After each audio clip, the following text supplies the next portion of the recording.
और प्रधानमंत्री नरेंद्र मोदी 1 नवंबर को बांसवाड़ा के मानगढ़ धाम आएंगे। पीएम मोदी 110 साल पहले अंग्रेजी फौज के हमले में शहीद हुए सैकड़ों आदिवासियों को श्रद्धासुमन अर्पित करेंगे। हालांकि माना जा रहा है कि पीएम इस रैली के जरिए राजस्थान, गुजरात और एमपी के आदिवासी मतदाताओं को संदेश देंगे। मानगढ़ धाम पहाड़ियों से घिरा हुआ कोई इलाका नहीं, बल्कि सैकड़ों आदिवासियों का शहीदी स्थल है, जिसके साथ इतिहास ने इंसाफ नहीं किया। मानगढ़ रैली से आदिवासियों को संदेश।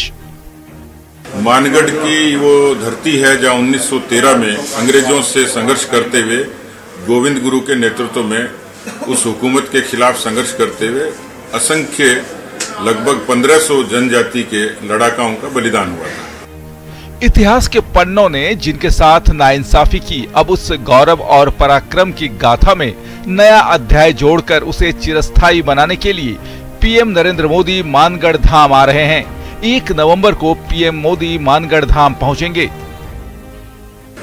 प्रधानमंत्री जी की इच्छा होती है कि देश की आजादी के लिए लड़े तमाम वो यशवंतन से जो वंचित रहे, ऐसे अनसंग हीरोज, उनके स्थानों को महिमा मिले। और प्रधानमंत्री जी ने अपने मुख्यमंत्री कार्यकाल में इसका इनिशिएटिव लिया था, इसकी शुरुआत की थी और अभी आ रहे हैं। तो इसी लिहाज से कि उन तमाम योद्धाओं को श्रद्धांजलि दी जा सके। मानगढ़ एक ऐसी जगह पर है जहां एक तरफ गुजरात तो दूसरी ओर एमपी है। ये पूरा का पूरा इलाका आदिवासी बहुल है। माना जा रहा है कि मानगढ़ दौरे में पीएम 3 राज्यों के आदिवासी वोटरों को संदेश देंगे। हालांकि बीजेपी इस दौरे को आदिवासियों के सम्मान से जोड़ती है। क्योंकि राजनीतिक व्यक्ति हैं, इसलिए उन चीजों का आकलन राजनीतिक चश्मे से होगा, लेकिन ये प्रधानमंत्री जी के काम करने का तरीका है कि उन्होंने आदिवासियों के बीच में एक बड़े लंबे अरसे से और बहुत व्यवस्थित काम किया है।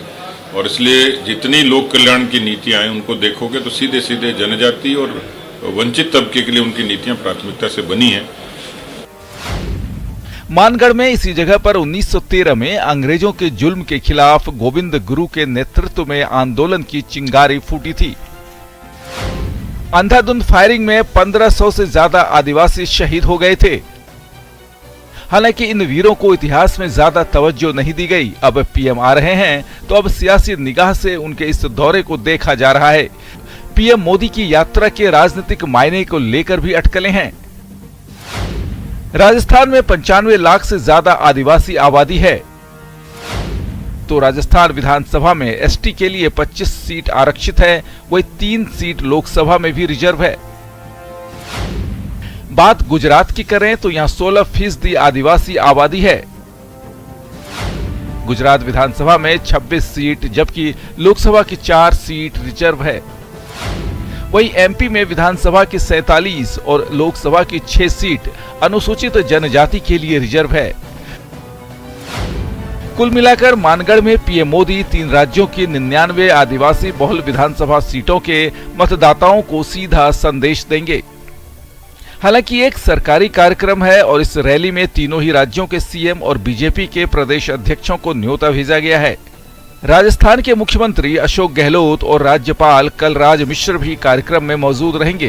हो सकता है कि मानगढ़ धाम को राष्ट्रीय स्मारक का दर्जा भी मिल सकता है।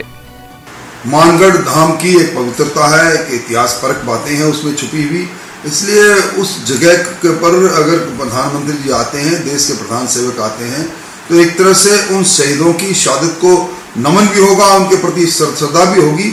इसको राजनीति और वोट से जोड़ना बेमानी बात है। बहरहाल आदिवासियों के निर्णायक वोट को अपने साथ बनाए रखने के लिए पीएम मोदी कोई बड़ी घोषणा भी कर सकते हैं। सवाल 3 राज्यों की सरकार का नहीं बल्कि आदिवासियों में बीजेपी की आस्था का भी है। प्रधानमंत्री नरेंद्र मोदी के आने के बाद उम्मीद है कि इसे न केवल राष्ट्रीय स्मारक का दर्जा दिया जाएगा बल्कि इतिहास भी इसके साथ इंसाफ करेगा और आदिवासियों का बलिदान हमेशा हमेशा के लिए याद किया जाता रहेगा। कैमरा पर्सन यासीन के साथ बाबूलाल धायल, न्यूज़ 18 जयपुर।